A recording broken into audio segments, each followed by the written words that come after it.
This week, 2 new films enter the fray, vying for your time and money this holiday season, and they are probably pretty opposite of each other, although at one point during each of the films, I did write, why is there so much screaming?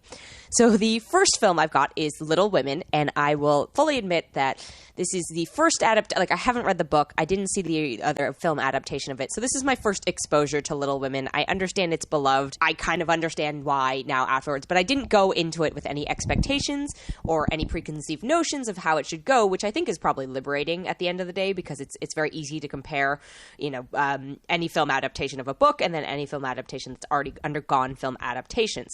It's directed and adapted by Greta Gerwig, who I'm a huge fan of. Lady Bird, I think, was one of my favorite films the last few years. She once again shows she knows how to tactfully handle large casts and female-driven stories. It's got quite a cast. It's got Saoirse Ronan as Jo March, Emma Watson as Meg March, Florence Pugh as Amy March, Eliza Scanlen as Beth March, Laura Dern as Mama Marmee March, Timothee Chalamet as Laurie, Tracy Letts as Mr. Dashwood, Bob Odenkirk as their father, as the father of the March clan, Chris Cooper as Mr. Lawrence, and the great Meryl Streep is Aunt March. Lots of talent flying around here, and I think it would be easy to focus only on the kind of bigger names, and I think she does a good job. I think Greta Gerwig does a good job of balancing the story, and again, I'm assuming that the book and source material are similarly done, but I think it'd be easy to focus, you're not going to fit the whole thing into a movie, and so it would have been easy to cut out certain parts, but this is really the story of the siblings, and Saoirse Ronan just holds this down. The collaboration between these two, they've clearly found a rhythm, they clearly know what they're doing, and trust each other, so I enjoyed it. I would say normally I'm more of a Jane Austen fan, but I thoroughly enjoyed Little Women. It's a great kind of safe holiday movie to go see. You can pretty much take the whole family. There's a couple, hopefully this isn't too much of a spoiler, but as any film almost that takes place during that time, and any movie that has to have an arc, there are some darker moments. But I thought it was well done.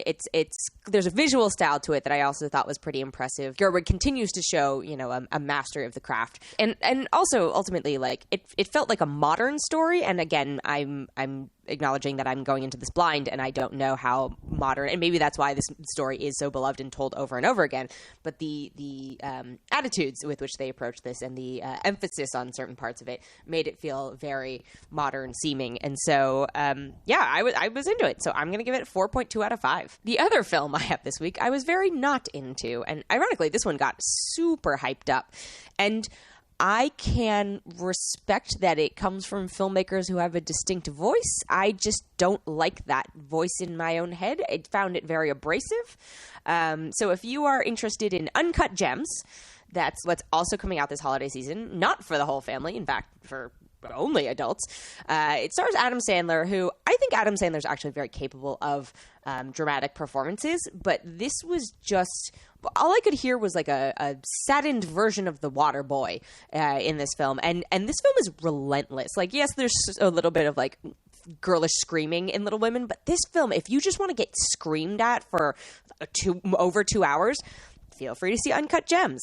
I would say the biggest thing for me is every character in it is unsympathetic. And while it's totally fine, actually, I think it's fine to have films that have, imperfect characters. And it's good, right? The whole premise of the anti-hero is based around that. But I just could not attach to any of their stories. I have not wanted a messed up ending for characters in a long time, but I was like, I hope you suffer by the end of this film, because you have made me suffer in watching this film.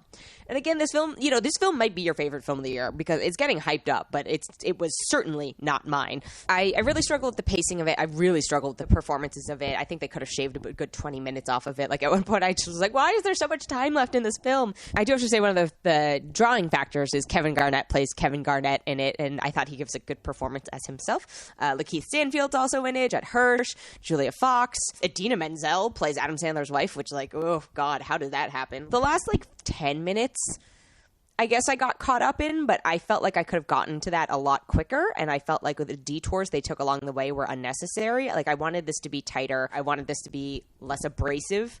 And I'm not saying you can't be abrasive as a film, but as an audience member, I want breathing room, and I did not get a lick of that in this film. So it was really not for me. And I realize I haven't gotten into the premise of it, but the idea is that Adam Sandler is a New York City jeweler, and he's constantly just hustling and side deals, and nothing about it seems above board. And then this big deal happens, and Kevin Garnett gets involved, and it's kind of the fallout of coming into possession of this uncut gem. That's the name of the film. Not for me. Go see. I would literally rather see Cats again than I would rather see Uncut Gems again, which is, I mean, they're very different films, but again, if I'm going to be screamed at by something, it might as well be the Cats. So I'm only going to give this 2.5 out of 5.